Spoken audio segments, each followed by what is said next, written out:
Masasabi mong barat si Ninong kapag binigyan ka ng malutong na Malutong na mura. only in the Philippines. Kapag mayaman ang pumapayat, nagdadayet. Kapag mahirap ang pumapayat, nag-aadik. Ano ang tawag mo sa taong may putok? People power. Only in the Philippines. Maraming mangga. Ba't parang mangga? Magagamit. Ano ang tawag kapag sumasayaw ang grupo ng mga chismosa?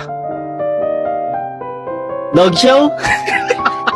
Kung ang tawag sa taong sakto lang ang ganda ay average looking, ano naman ang tawag sa taong piling maganda?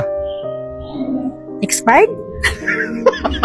Ano ang dapat mong gawin para magustuhan ka ng isang babae? Bitchinin mo? Ano ang tawag kapag nagtakbuhan ang mga adik sa raid? Drag race?